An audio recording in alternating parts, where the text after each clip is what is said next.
The release of the Chinese DeepSeek R1 model caused a really big splash on the stock market. And this week, the discussions around it continued. Meanwhile, new models and new Chinese GPUs made headlines. So in this video, I want to focus on the impact of all of this on the GPU market and why it's in fact a huge opportunity which may not happen again. I will also break down some new, very interesting Chinese GPUs that are on the way right now. So if you want to know where the market is shifting, watch till the end. In December 2024, the Chinese AI company DeepSeek released their V3 base model, which was extremely efficient, but no one paid any attention to it. At the end of January, they released the reasoning model R1, which they claimed achieved comparable performance to OpenAI O1, and this release just exploded. And the first reason was due to its hardware training costs. What many people concluded is that the best NVIDIA GPUs may not be needed to make big strides in AI. And I think it's very important to discuss what's going on here. First of all, Highflyer is a hedge fund that also founded DeepSeek. And Highflyer used to be one of the biggest NVIDIA customers in the Chinese market, purchasing tens of thousands of A100 and H100 GPUs. So no way they are a threat to NVIDIA. But still, the $6 million figure training cost made all the headlines because it's very low compared to OpenAI estimated $100 million for a similar model. And then we all witnessed how the media, as always, messed up the whole story. If we now look at the bigger picture, DeepSeek reportedly has access to roughly 50,000 GPUs. Among them are older A100 GPUs, but mostly different adaptations of H100 Hopper GPU for the Chinese market. Among them are H800 and H20 versions. What's interesting, if we look at the specs, H800 GPU almost matches the peak performance of H100 GPU in the most performance metrics. Biggest difference is in the memory and NVLink bandwidth. In practice, this means slower data movement between memory and the processing cores, as well as in between GPUs. As discussed before, by now H800 is also not allowed and only H20 is allowed. And this is quite funny because H20 is in fact preferable because it has more memory. And in 2024, NVIDIA sold roughly 1 million H20 GPUs to China. And the next NVIDIA GPU to come to the Chinese market was B20, which is a derivative of B200 Blackwell GPU, but the exact specs are yet unknown. When I saw NVIDIA stock dropping, I was like, shopping time. Because long-term, I think this DeepSeek drama will only increase the evaluation of NVIDIA, strengthen expert controls, and it will all come to the fact that Chinese companies will have to move to the domestic options, which are getting better and better. And now we're at the most interesting part. Let's discuss which options do they have and what is yet to come. In fact, DeepSeek R1 reduced requirements on the compute side opened the door to many domestic hardware. And yes, before the restrictions took effect, NVIDIA's share on the Chinese market was roughly 90%.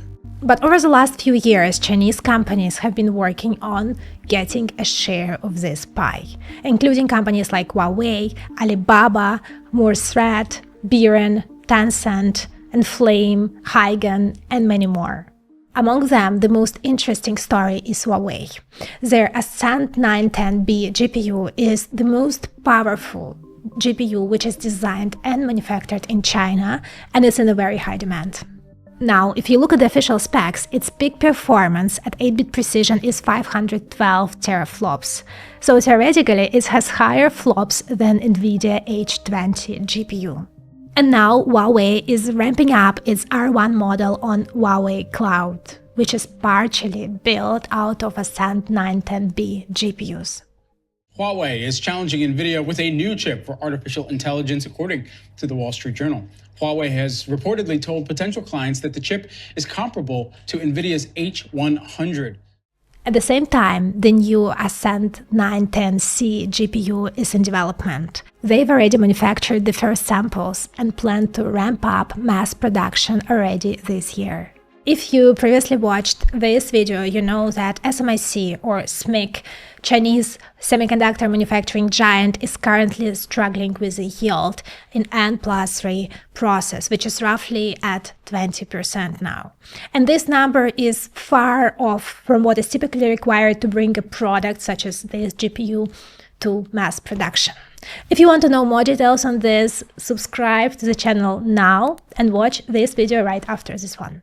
Now, talking of 910C GPU, it's manufactured in N+3 process node by SMIC, which is equivalent to 6nm process by TSMC, or N6, and it's rumored to be a double die design, means doubling the same silicon of 910B GPU. And this is very interesting for many reasons. First of all, because it's following the general industry trend of building larger GPUs, because larger chips can handle more data simultaneously.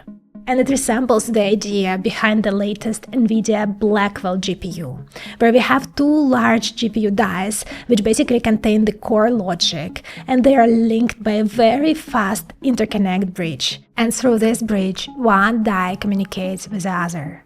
And every die is surrounded by 4 memories.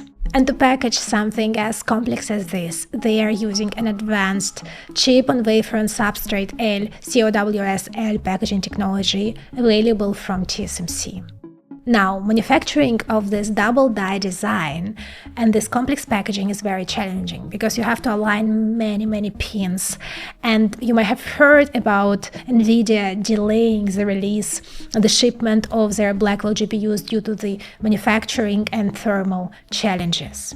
Now, here, the secret sauce is this special packaging and huge TSMC experience, and they're eventually able to nail it down.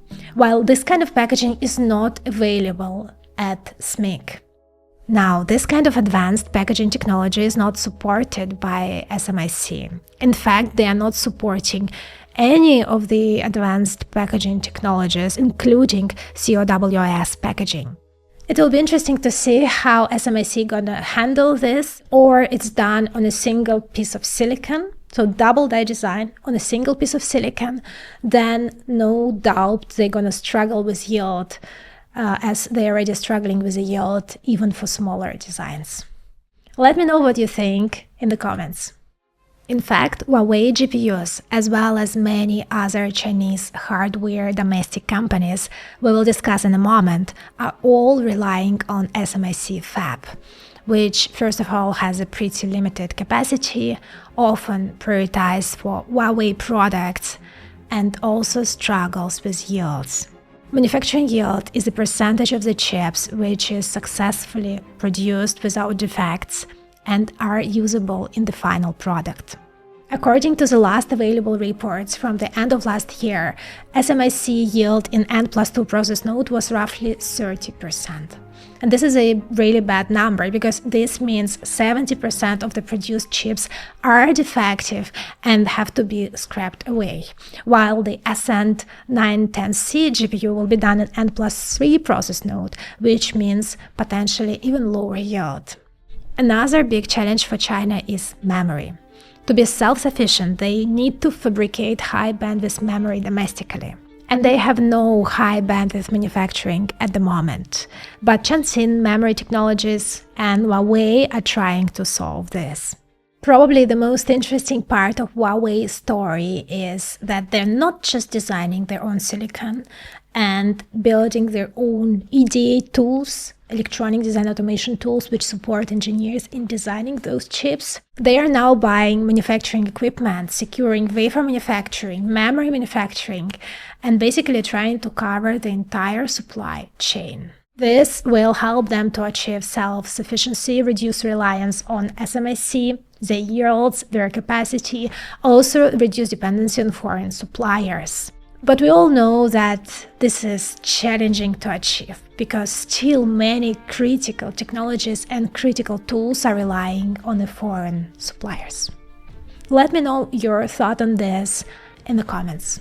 Next, we will discuss the rest of Chinese domestic GPU market and what's coming, and also tricks which DeepSeek is used and why Mark Zuckerberg started it all. Before this, as you may know, I'm building my own startup now, so I'm traveling a lot, meeting investors, customers, and when I travel, I use public Wi-Fi that lacks security controls, making it easy for anyone to access them and potentially steal your private data, including sensitive information like login credentials, banking details, and personal messages.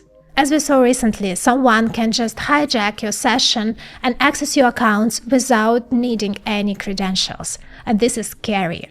That's where Surfshark VPN has been really helpful for me. It encrypts all the information sent between your devices and the internet, making it significantly harder for bad actors to mess with your personal data. The best part, Surfshark comes with antivirus and Surfshark Alert, which notifies you immediately if your data has been compromised. I recommend you to try out Surfshark VPN. It's an easy and affordable way to strengthen your online security. Go to surfshark.com/intech for 4 extra months of Surfshark. Thank you, Surfshark, for sponsoring this episode. As you will see now, there is no shortage of NVIDIA competition in China, including many government-backed startups like Huygen, Morse, Intellifusion. A very interesting player among them is Morse. I made quite some effort inviting them to the channel, not successful yet, but stay tuned. Morse is a Chinese startup that has been developing gaming and data center GPUs. Their latest GPU S4000 is designed for AI acceleration in data centers. Its peak performance is 200 teraflops at 8-bit precision and 100 teraflops at 16-bit precision. So it's not super impressive when we compare it to NVIDIA GPUs or Huawei GPUs, but it might be just enough for a model with reduced compute requirements. By now, they've already built multiple computing clusters with tens of thousands of their GPUs and use it for training, for example, of a 70 billion parameters Aquila 2 model. Also, it supports training and fine-tuning of all the mainstream models like Llama 3 and Qwen from Alibaba Group. And also it supports already the distilled version of the DeepSeek R1 model. Now, how did DeepSeek manage to build a model which requires significantly less computing resources for both inference and training? In fact, here they implemented several interesting tricks. The main trick is reasoning and their clever implementation of the mixture of experts architecture, which allowed to reduce GPU compute requirement by 1/3.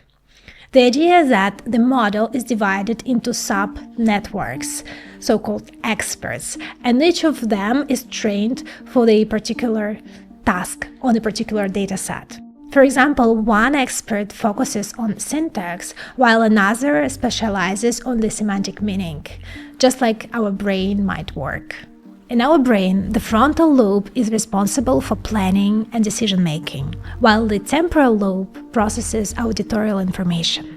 And then we have the fusiform face area, which is great at recognizing faces. In the mixture of experts architecture, this is equivalent to an expert trained for facial recognition tasks. And then this mixture of experts is connected to so-called gating network, which takes an input and decides which is the most relevant expert to be activated for this particular task. And this is, in fact, how they managed to significantly reduce the computational requirements. And this is the big difference to the Llama 3 model, which is not implementing this mixture of expert architecture, and it's a 405 billion parameters model. Means for each token prediction, it activates 405 billion parameters. In comparison, DeepSeek v3 has roughly 671 billion parameters, but for each token prediction, they managed to activate roughly 40 billion parameters. So now just imagine for each token prediction, for each pass forward, they activate 10 times fewer parameters. And this is where this huge saving in compute is coming from. This is very clever, but it's not entirely new. Other AI labs have been implementing it as well. DeepSeek was just the first to combine all the tricks and to implement the training of this model based on this architecture that efficiently. Another trick was training the model at 8-bit precision from the very beginning. When you use fewer decimals in calculation, this helps you to reduce training time, right, computing resources, and memory usage. Again, not entirely new, many other labs have been doing it as well. But all these innovations coming together allowed them to reduce GPU resources. With that, they managed to train a model which is comparable to OpenAI o1 and on many benchmarks similar to Gemini Flash 2.0, which was released just a week before, but no one put any attention because here geopolitical aspects play a big role. The second thing which made DeepSeek so attractive is the open source part. They released the open weights, which is sort of the output of the training data. And it's open source and usable. You can download it and modify it yourself. And the paper is very detailed. I will link it below. And this immediately puts pressure on OpenAI, Claude, Google, and other AI labs. What I find interesting here, Mark Zuckerberg, love him or hate him, he, in fact, disrupted the industry. You remember back in 2023, the Llama 1 was leaked. And we all know this sort of leaks, right? Starting from Llama 2, he officially open sourced it. And he kept doing it ever since. What Meta did with Llama was indeed disruptive and shifted the industry. And since then, DeepSeek was just a matter of time. And Meta's strategy is make LLMs a complement to the Meta's product. So Mark basically decided to make it a commodity. And this is a very smart move. So Meta fully focused on their own core product, keeping users on Instagram and Facebook as long as possible. And their products are benefiting from LLMs. While for OpenAI, Claude, Anthropic, LLMs are at the core of their main product and business. It's a business strategy whereby you make complements of your core business a commodity. It appears counterintuitive, but essentially reducing the price for a complement typically increases demand for your core product. NVIDIA did exactly the same with CUDA and all the models, software around their core product, around GPUs. And this driving up the value of their core product. This whole story is actually about Google and OpenAI, as they are clearly in red ocean competing on LLM-based products. Google released its Deep Research feature, an AI feature to conduct comprehensive research on complex topics, and weeks later OpenAI released Deep Research and called it the same thing, so they are directly competing with each other.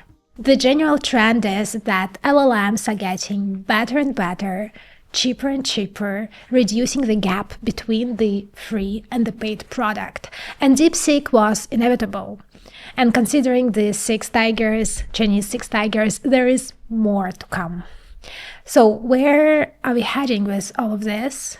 It seems like LLMs are actually becoming a commodity. Let me know what you think in the comments. If we go back to NVIDIA, NVIDIA has a pressure, but not from DeepSeek, but it's coming from their CUDA mode, because it's not clear how long it's gonna last. If you're not familiar with CUDA, CUDA is an entire ecosystem that allows AI researchers to program GPU clusters less as a distributed system and more like one giant GPU. CUDA is NVIDIA's mode. It's something which is a complement to their hardware, which driving the value of hardware higher.